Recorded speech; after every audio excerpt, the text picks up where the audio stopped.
In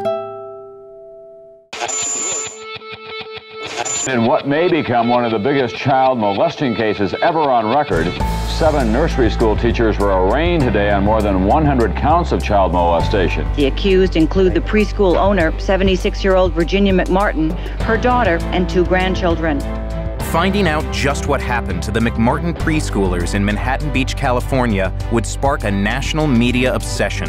A case which has shocked much of Southern California and caused a lot of parents to worry about the safety of their children, setting off a panic around the country. In alarming numbers, preschoolers have been exploited. Could it be your child? The media blitz demonstrated unstinting belief that this had happened. It was sensational and lurid and seemed to always be expanding. 1,400 children in this community have been ritualistically abused. But were they? Decades later, while the McMartin case has been largely forgotten, its impact lives on.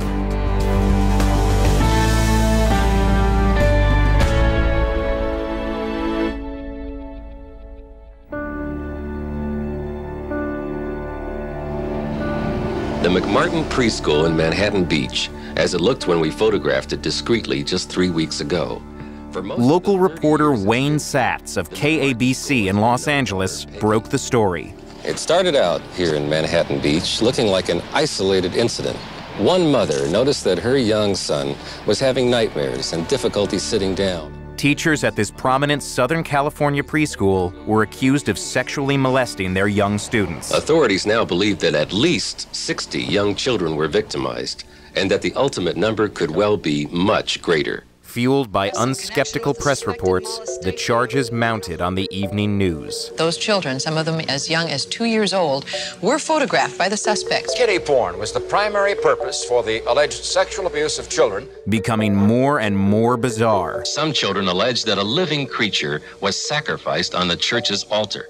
The truth about Satanism is they truly do use blood, and they mix it with urine, and then they also use the real meat, the real flesh. This is what makes Satanism true, and this is what 1,200 molested kids in the city of Manhattan Beach have told the Sheriff's Department. Most of the allegations had been made here at Children's Institute International, CII, a child abuse prevention center.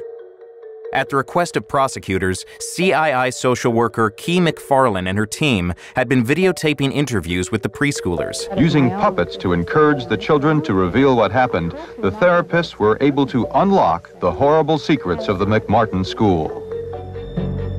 Virginia McMartin, her daughter, 2 grandchildren, and 3 other teachers were ultimately indicted on more than 300 counts of molestation.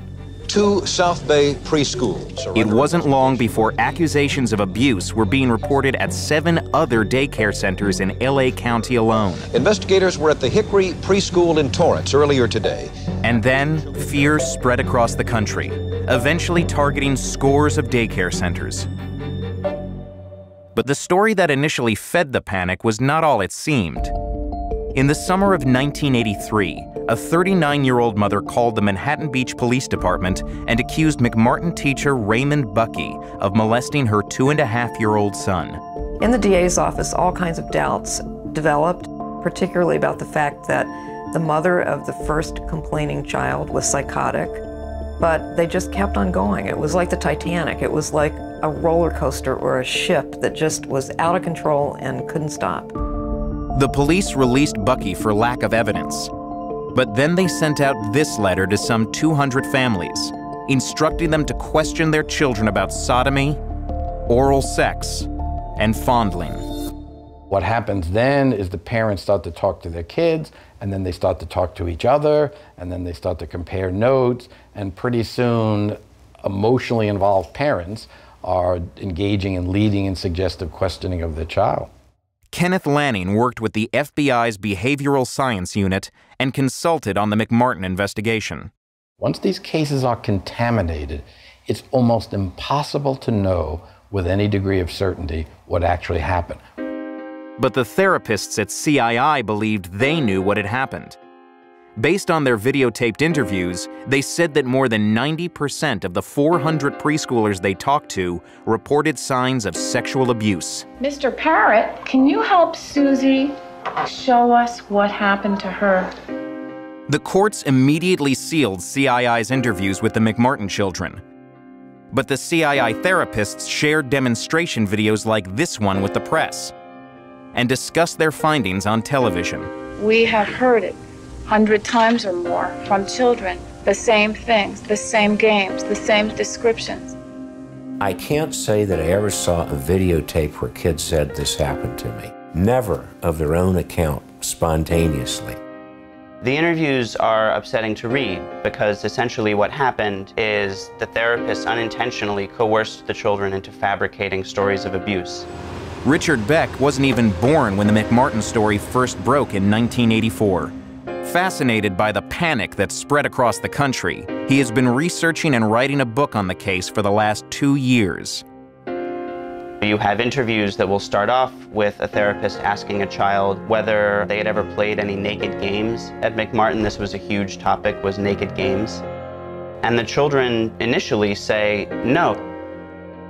The therapist, though, didn't accept those answers. So then they repeat the question. And then they repeat it again. Eventually, the children realize that their interview is never going to be allowed to end until they start giving the interviewer the kind of answer that she wants to hear.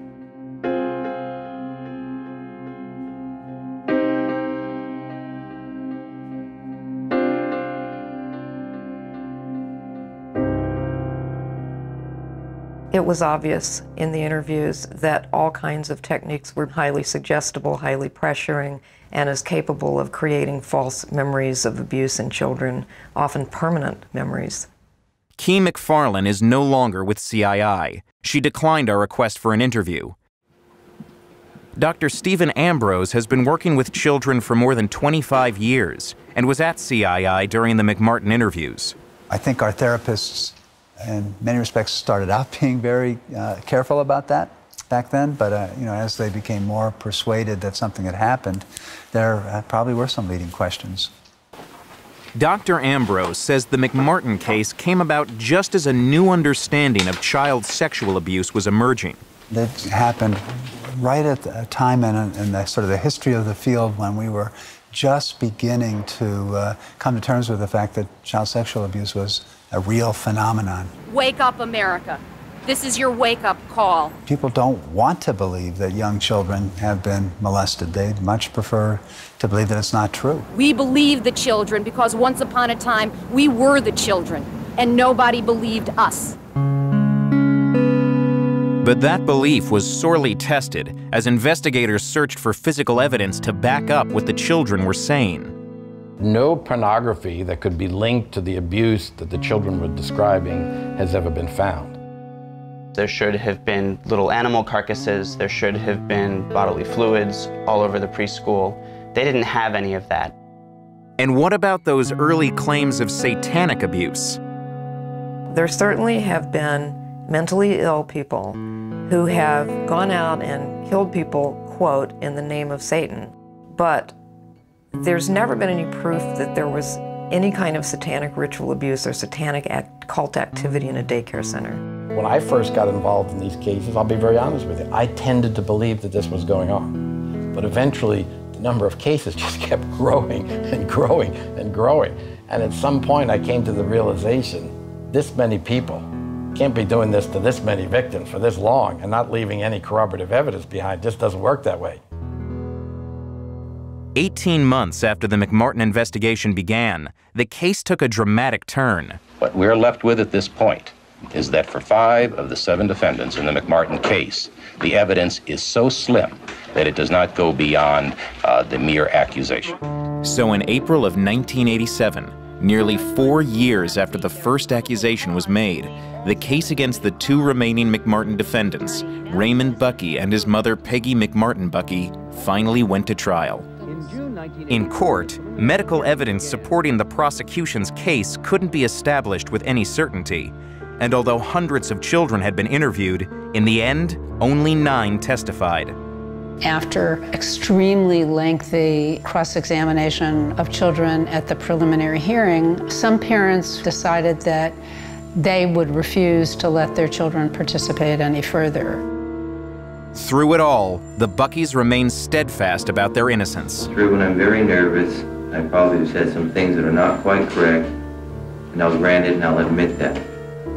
Including Mr. Bucky, whether or not you molested children in this case? No, Mr. When I know that I did not molest children ever in my life. The trial lasted nearly 3 years, and in January of 1990, we, the jury, in the above entitled action, find the very defendants not guilty. The children were never allowed to say in their own words what happened to them, and to me that was crucial. The jury could not agree on 13 counts against Raymond Bucky, so 6 months later, prosecutors brought him back to court. Once again, the jury was deadlocked. Therefore, there's legal necessity to declare a mistrial. And with that declaration, one of the longest, most expensive criminal trials in U.S. history finally came to an end. I'm glad it's over. McMartin lead prosecutor Lael Rubin says that while she wishes the outcome had been different, the case brought about important changes. Very young children who may or may not have been sexually abused have certainly been traumatized by endless hours of relentless examination. Among them, a new understanding on the best way to interview children. Who should do it, who should be present, how all of that should occur and be videotaped. So it really created a dialogue of examining the best way to talk to children who might be victims of crimes. Nowadays, as opposed to back when the McMartin case took place, there's a very clear protocol about how to interview kids, and there's a very strong focus on avoiding leading questions of any kind. There's much more care taken to make sure that whatever the results are, they will stand up in court. When the trial ended, the McMartin preschool was demolished. A laundry and dry cleaning store now sits in its place. After his acquittal, Raymond Bucky made a few television appearances, like this one on The Larry King Show. What do you want to do in your life? I want to be left alone. I've seen what the news media can do to people in a crowded situation, and I don't want to be in LA, and I want to be left alone. Simple life. For Raymond Bucky's defense attorney, Danny Davis, the impact of the McMartin case should never be forgotten. It brings into focus that our American culture can do harm to our children and the next generation, to win at all costs, to have a great publicity run, to jump the ratings and make it for a day. Those are all adult aspirations at the sacrifice of children.